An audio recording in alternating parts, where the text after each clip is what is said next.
Welcome back to Old School Sports and our Out of the Park Baseball 25 series, Can We Save the Oakland A's? And the 2038 season has gone pretty well for the Oakland A's so far. We are 2 games behind in the division, behind the mighty Rangers, 5.5 up on the final wild card spot in the American League. Although we're very focused on this season right now and appreciate all of the feedback from the worldwide scouting department on what we should potentially do and not do in the trade market over the next 3 weeks for this year's team, we're going to turn our attention to the longer term right now, as it is draft day here in 2038. As always, the worldwide scouting department came through for us very well in terms of giving us some interesting things to think about as far as the draft this year. I do tend to agree that there's not really a pitcher to chase in the first round. If a Houston or a Schrader happen to fall to the second round, that could be interesting.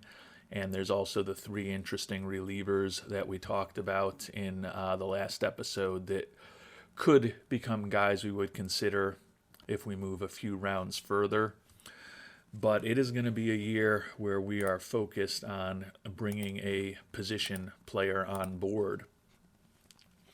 Interestingly, though, unlike what frequently happens when we're dealing with international amateur free agents or the first-year player draft, we don't really have a consensus this year among the worldwide scouting department. There's actually 5 players that's got pretty significant levels of support from those of you who are gracious enough to share your thoughts with us. Some players received support from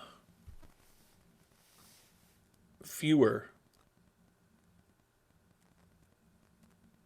members of the worldwide scouting department, but the 5 that we're going to be talking about are the ones who were the consensus top 5 among our viewers, and I think that we'll end up picking one of them. It's going to be an interesting choice. I think a lot of the viewers that opined on this topic listed even more than 5 players in some cases, so I've tried to read between the lines a little bit as to who some of their top suggestions actually were. But I don't have an incredibly strong opinion right now, and honestly, the worldwide scouting department didn't either. The 2 college center fielders were both pretty popular with viewers. Sam Beshears, Jarek Braxton, DLL first base 14, and Peter Hooper, all like Beshears. Like his speed, he's got a pretty decent glove and a potentially interesting bat. The 21-year-old out of BYU is also pretty far along in terms of his development. Don't know much about his personality, but think that the left-handed hitter could help. Coy Simmons was somewhat more popular than Beshears. Dodo Dude, Not My 4-Ply, Coach 1549, DLL First Base 14, Calvin Ha, Peter Hooper, and Wyme 943 all had Simmons at or near the top of their lists. His current ratings are kind of right where Beshears are.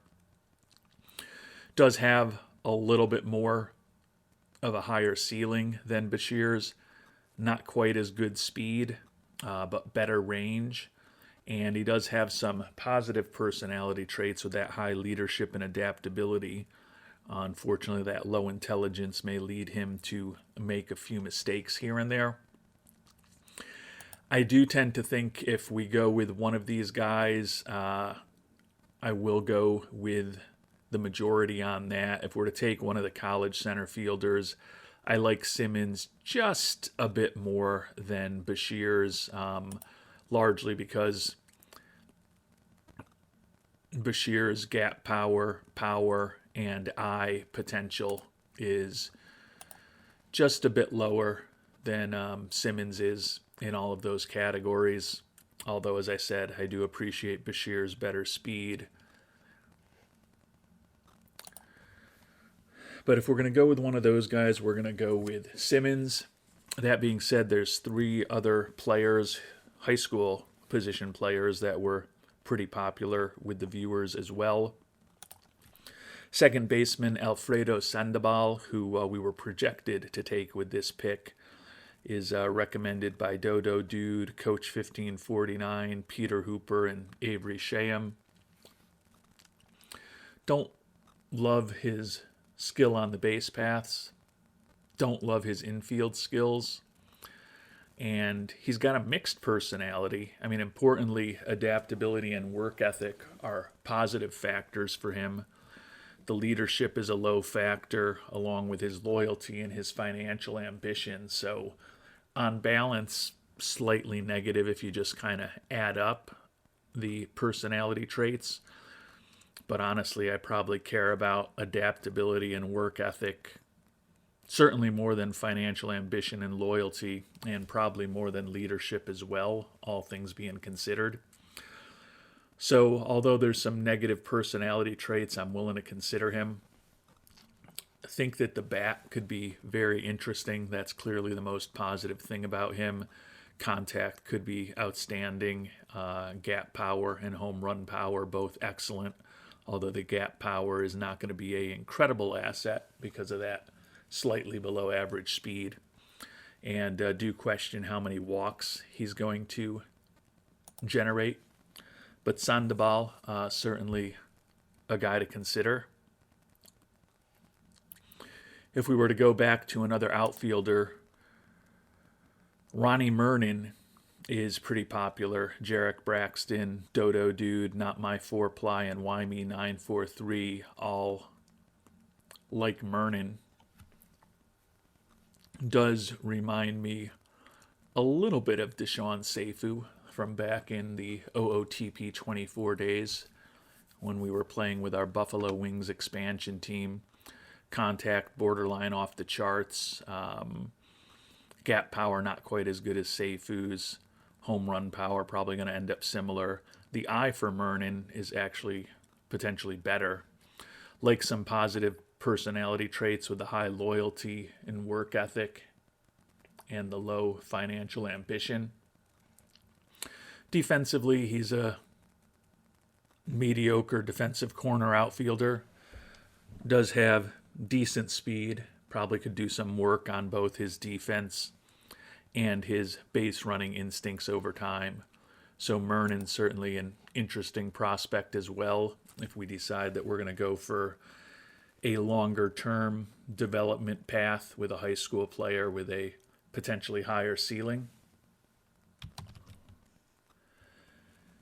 And speaking of high ceilings, the last player that got significant support from the worldwide scouting department was Warrior Hall, the shortstop who's a potential two-way player.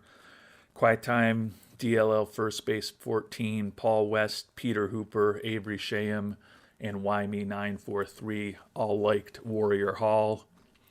And there's definitely a lot to like about him. Looks like he can be a pretty solid defensive player. He's smart. He's durable. And think he could have above average contact and above average home run power if everything worked out. Not a ton of speed, but a versatile, durable, good defensive player who could have an interesting bat, particularly for a middle infielder.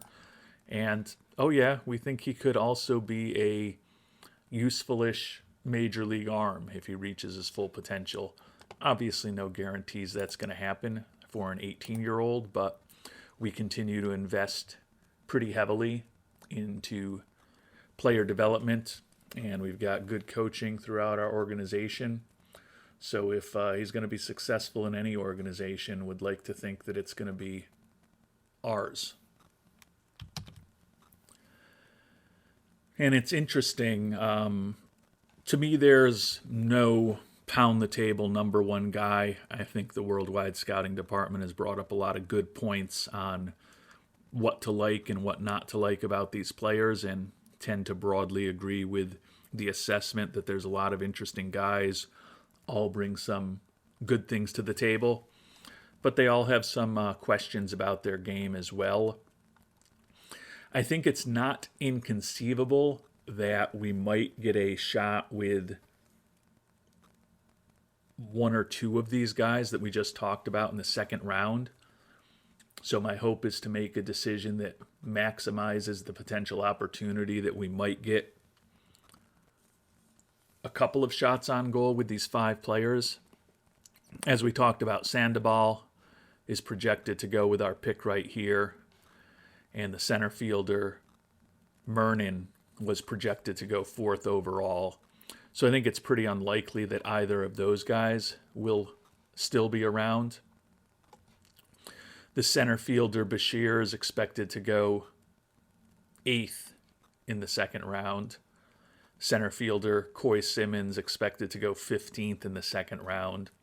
So don't necessarily think that either of those guys will be around for us, but there is a chance. The guy that we maybe want to really roll the dice on is the two-way shortstop, Kurt Hall, who, interestingly, is expected to go right after we pick in the second round. So I think best case scenario, 2 of these guys are available. We hope that one would be in the second round, but it's certainly conceivable that none of them are on the board. And given that it's conceivable that none of them are on the board, I think we're going to go with, I don't want to say drafting for need, but drafting a guy who I think could potentially help us in the not too distant future. If we're unable to sign them to extensions, arguably 3 of the top hitters on our team, actually, arguably the top 3 hitters on our team, I don't think there's any question that they're 3 of the top hitters on our team, could be gone over the next 2.5 years. Andy Brailovsky, set to hit free agency. We could lose him in just a few months if we don't end up trading him away. Juan Ramos is heading into his final arbitration eligible year next year, likely going to be looking for a huge contract.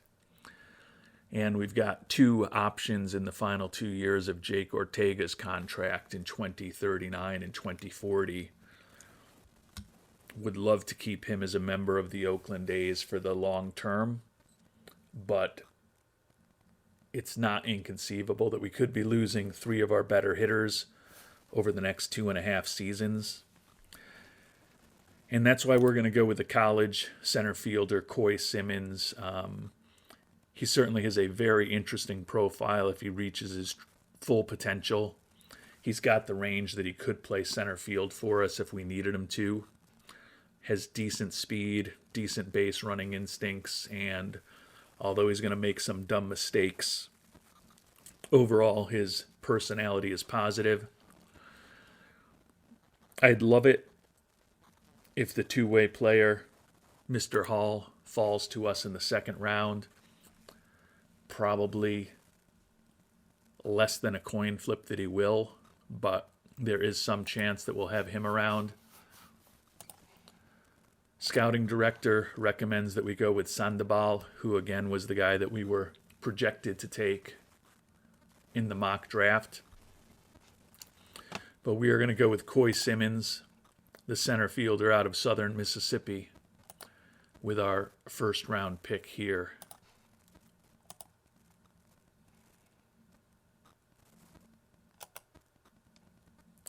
In the 2038 draft.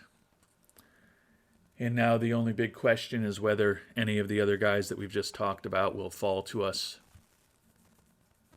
at our second round pick.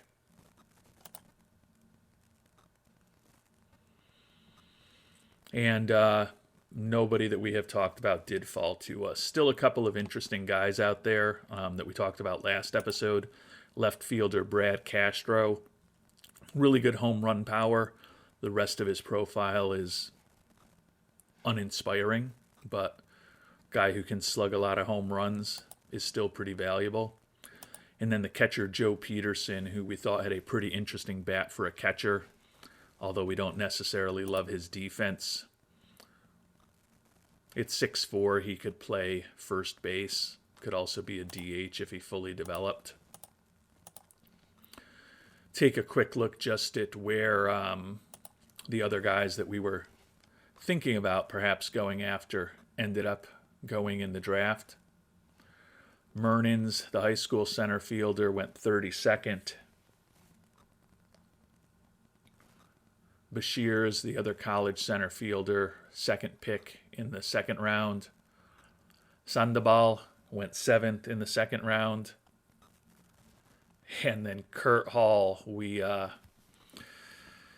lost out on him by literally one pick. And of course, it had to be those lousy Texas Rangers who took him right in front of us. So we will certainly add Kurt Hall to our prospect short list and find out whether Warrior will be making our life miserable for the next 15 or 20 years as a member of the Texas Rangers organization. But I don't think it was unreasonable to roll the dice. I mean, it was literally one pick away from being able to get a draft that we were really going to love with the first and second rounds. And while there's a lot of position players that I'm interested in, the starting pitcher, Kymani Houston, is still out there. As we talked about last episode, I don't love the low adaptability, work ethic, and intelligence. Probably the 3 traits that I care about the most. Leadership would be the other one that might be in the mix. But although I'm not in love with any of the position players, I'm just honestly not in love with Houston either. If he's still around in the 3rd round, which I'm certainly not expecting, it's going to be real hard to not view him as an incredible value play at that point. But I like some of the other options that are available right here better. So we're actually going to go with another outfielder, high schooler, 18-year-old center fielder, Kadir Noyle, nickname Hit Squad. Durable, very fast, pretty good defensively, very good defensively, quite honestly. And a bat that could be interesting with above-average contact and above-average power if he fully develops. He's got high adaptability, not looking for crazy money. And I just think between the good defense, the really good speed and base running instincts, and the durability, that for a high school player, he's got a relatively high floor. And even if he doesn't develop anything more than an average bat, he's still a guy that by virtue of the other stuff he brings to the table could be interesting. Scout recommends that we go with Joe Peterson, the catcher. The defense, as those of you who have followed me over the years playing this game know, is something that I'm very focused on at catcher. And granted, maybe we can get him a little better in the development lab.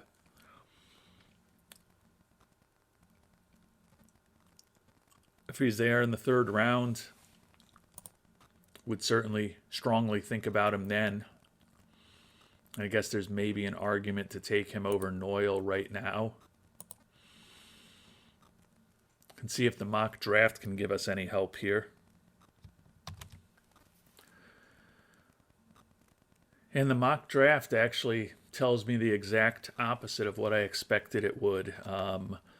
Noyle was projected to go with the first pick here in the 2nd round, so it's surprising, at least to the mock draft experts, that he's still around.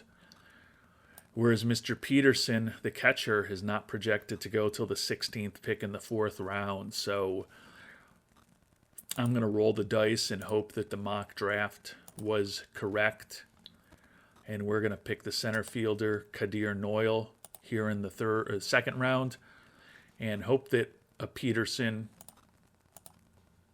or a Houston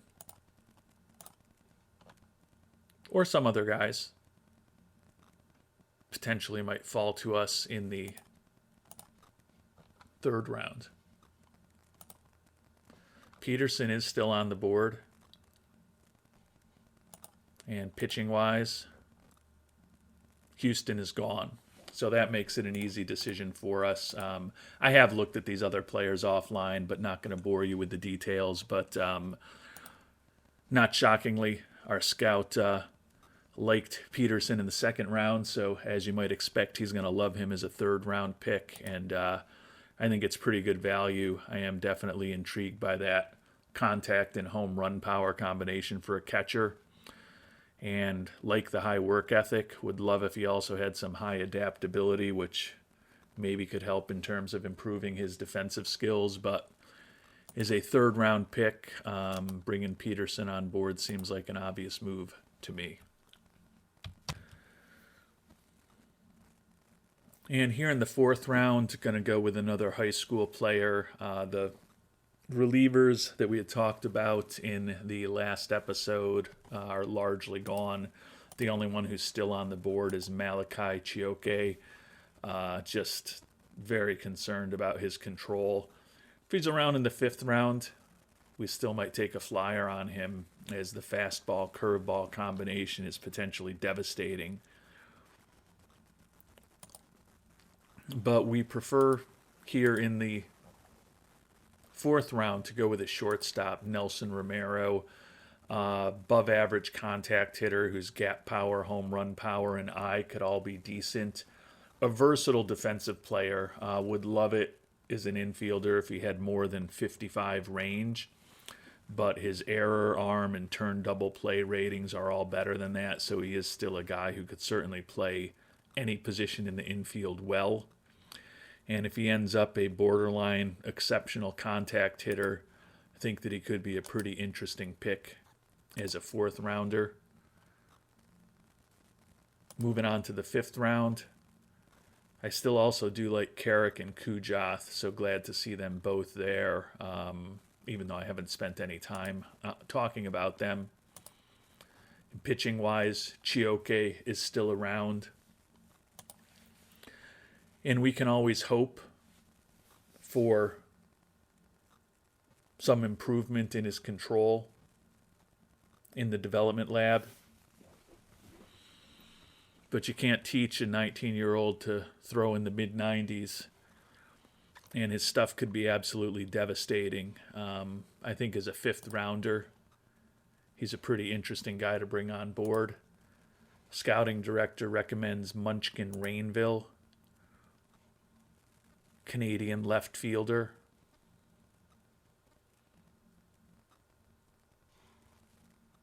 I don't like him more than I like Chioke, so we're going to go with him with our fifth round pick.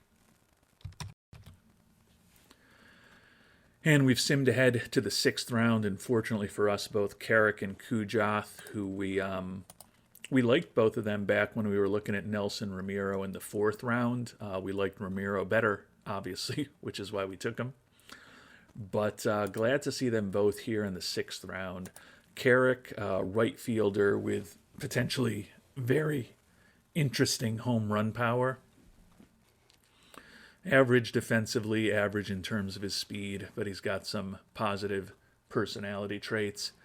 And again, that home run power is what I'm kind of harping on, because although the gap power is outstanding, his speed is pretty average, but still should generate a decent amount of extra base hits with the frequency he's going to be knocking the ball into the gaps. Center fielder Tim Kujath, a little bit better in terms of his speed, a little bit better defensively, and a pretty well-balanced bat, although he certainly doesn't have the potential home run power and gap power that Mr. Carrick does. I like them both, and they're both looking for more than we would have budgeted for a sixth round pick at this point, but fortunately, since our first round pick was well below slot, we do have some money left to play with.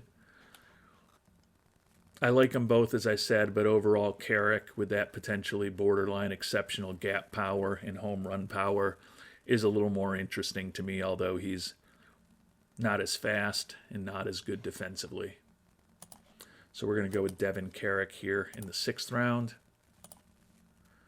Kujath still on the clock in the 7th round.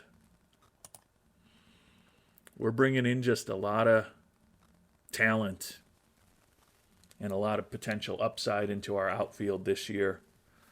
I'm not being totally unthoughtful and glib about this, as I have spent a lot of time offline that I haven't shared with all of you on the decisions. We've got the money to overbid for a 7th rounder, and Kujath to me is pretty good value for a 7th round pick. And the draft is over. The only interesting thing we did in the later rounds was in the 12th round, since we still had money to kind of go over slots, pick the right fielder, Chris Bottoms, for a 12th round pick, a guy who, if he reaches his full potential, is average or better in everything offensively with decent speed and a couple of positive personality traits. We thought was a pretty reasonable value. So we definitely brought a lot of young outfielders into the organization this year. Hopefully Coy Simmons will be ready to help us in the next few seasons when perhaps some of our veterans who are higher paid roll off the team because of our financial constraints. And then between Noyle, Carrick, Kujath, and Bottoms, hopefully one or two of those guys becomes a useful major leaguer over the next 5-6 seasons. And with the draft out of the way, time to start turning our attention more towards the present. Got some good feedback from the viewers on some of the trade options we outlined last episode. I'd say most of it kind of resulted or focused on Jorge Mendoza and Malcolm Moore. And there was definitely a stratification in terms of what people thought. YME 943 was kind of generally good with us going with either catcher, thought that either would be an upgrade. Malcolm Moore, who is more of a pure rental, was the choice of Calvin Huh and Paul West, while Jorge Mendoza, who would be someone that we'd be trying to potentially build around for the next few seasons, was Peter Hooper and Avery Shaham's suggestion. Hopefully, we'll have an updated scouting report on Mendoza in the next couple of days. Moore, we need to wait 2 weeks on him. I don't know that we'll end up waiting that long. Hopefully, we'll get that report a little earlier than expected. And just a day after the draft, we've already got our 4th round pick, the shortstop Nelson Romero, signed. So looking forward to see what he can do for us in rookie ball. Interestingly, we got our scouting report back on the catcher Mendoza just when our backup catcher, Dave Ackley, won the American League Player of the Week, 9 for 12 with 2 homers and 4 ribbies. Got the season average up to 214, but still just a 69 WRC plus on the season, as Ackley's potential roster spot is in jeopardy because of some of these catchers that we're looking at. He probably had the finest offensive week of his career. Mendoza, we're now up to very high scouting accuracy on him, and that bat is incredibly attractive as a left-handed hitter who's a solid, good, but not great defensive catcher. So we'd be giving up some of what we've had behind the plate offensively if we tried to bring him on board. Just guessing that they're still willing to trade him for, I don't think we're going to give up any of these guys for him, but I feel like maybe they know something about him we don't, because the price is not crippling, which I would expect it to be for a young catcher who's above average defensively with a 126 WRC plus. If we bring Mendoza on board, that doesn't solve the issue we have in terms of a captain personality, which Moore would. But Mendoza, who's still making the major league minimum, going to be making $5.5 million or so next year, but he does have that low financial ambition. Maybe we can get him locked up for a decent amount for the longer term, but at the very least, we've got 3 arbitration years with him coming up. And it's not a huge downgrade defensively, and it is a potentially massive upgrade offensively while adding another left-handed bat into our lineup. The big question to me is how much including Ackley in the trade moves the needle in terms of what we need to give up. And I don't think it's going to be significant.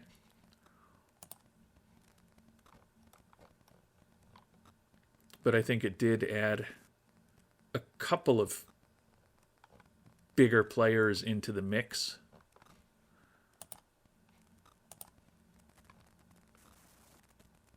Yeah, it definitely added a couple of players into the trade, so there is a little bit of value with Ackley if we include him.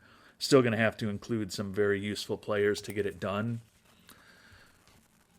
Don't love losing the really good defensive Ackley, but Ackley is a guy that's going to be making $5 and $6 million the next couple of seasons after this one before the team options kick in his early 30s. As much as we love the Iron Man injury proneness and as much as we love the defense, he's got a 74 WRC plus over the course of his career. And the nicest thing we can say about him offensively is he's been incredibly consistent with WRCs of 72, 73, 76, 77, and 69 over his 5 years in the majors. He's basically a one-WAR player over 162 games. If we're going to make a trade for Mendoza, who's going to be making good money next year and then real significant money after that, including Ackley to open up a roster spot since he does have a little bit of value in there, makes a lot of sense to me. And we are going to make the trade for Jorge Mendoza. I get the point of Calvin and Paul and others who may think we should have gone with Moore. He's a lot less costly. He's better defensively. Gives us the captain personality that we need. But he's really just a half-year rental, whereas Mendoza, I think, is someone who's going to really stabilize that catching position for us against right-handed pitchers especially. Although he really only just draws a few more walks against right-handed pitchers. Otherwise, his splits are pretty reasonable. But as a right-handed hitter, Boakai still probably will be our starter against left-handed pitching, just to give Mendoza time off. He's still an above-average defensive player, and he's the type of bat at catcher that I can't really ever recall us having over the course of this playthrough. Only 26 years old. Was an all-star last year when he won his first Silver Slugger award. Batting average has dipped to 258 this year, but he still is a 131 WRC plus. A little disappointing that his WAR is not even a win above replacement level, so I'm guessing his fielding maybe this year hasn't been quite as good. Ooh, yeah, and you can see, granted, at catcher, it's I don't think the metrics like zone rating and defensive efficiency necessarily translate as well to catcher as other positions, but pretty brutal defensive efficiency thus far this year.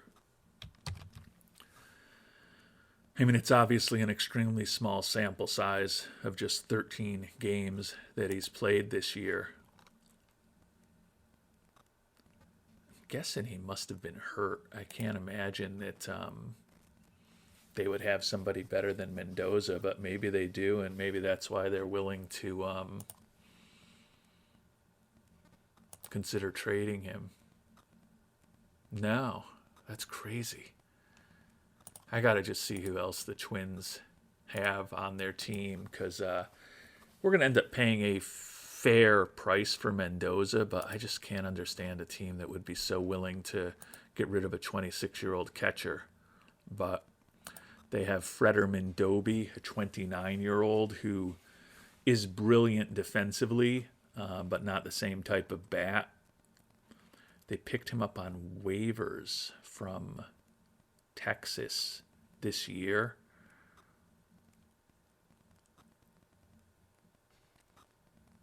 I mean, he's been productive.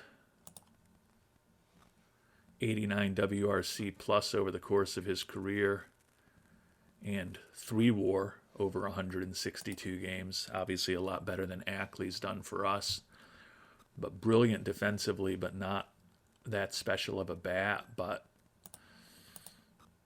I hope that the Twins are going to regret shipping us Mr. Mendoza. In addition to Ackley, we have to give a veteran for a pitcher, Mike Watson.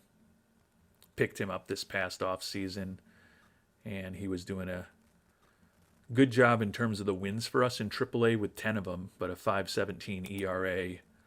Obviously unhappy that he's not in the majors, so hopefully he'll get that chance with them. The more interesting guys that we had to give up are DeAndre Cooley, 23-year-old pitcher, pretty effective in A-ball this year, but he's 23 years old and he's still in A-ball. Guy that we drafted 4 years ago at this point, so certainly has not had a meteoric rise through our system. Still think his stuff could be absolutely outstanding, but not going to keep him to avoid or keep him and not pick up Mendoza. Chris Peterson is somewhat more interesting. A guy who is certainly a major league ready pitcher right now. And Peterson was good for us at the beginning of this year in Double-A, promoted him to Triple-A, where he's been fine, 2-1, 5 saves, 4.61 ERA. He is a guy that is durable, has a great personality, and throws in the high 90s. But he's a reliever with that 25 stamina, despite that outstanding fastball. You may remember the name because he's got a long history with us. We picked him in the 8th round of the 2033 draft. We did not protect him this year, and he was picked in the Rule 5 by the Cubs from us. But he was released back to us when he didn't make the major league team. So he's certainly a good right-handed reliever. Love the durability, love the personality, love that he throws incredibly hard in those extreme ground ball tendencies.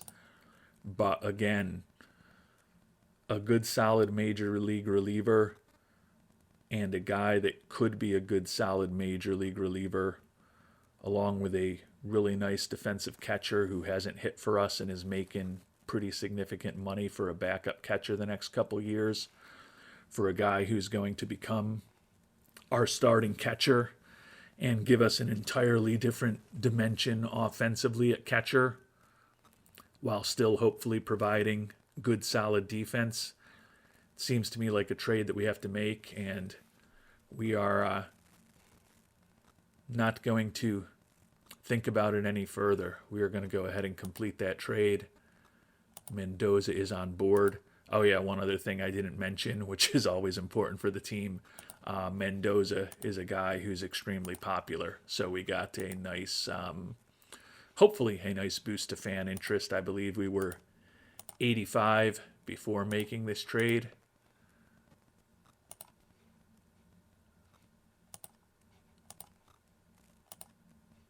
A 2-point boost, better than nothing.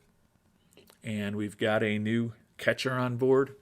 Still need to think about whether we want to do anything different at third base, whether we maybe want to trade away one of our first base DH types to bring a captain personality on board. Still waiting for that updated scouting report on Jake Bowers. I know some of you are supportive of bringing him on board. He would be that captive personality. Some of you like Brailovsky and Ramos better, which I get. They are younger. But we'll focus on that decision down the line in our next episode, although admittedly could be just days down the line. But I like what we did in the draft, and I like the trade to bring on a catcher who can certainly hopefully help our offense. The fans are excited about the addition of Mendoza. We're excited about the guys we brought on the draft.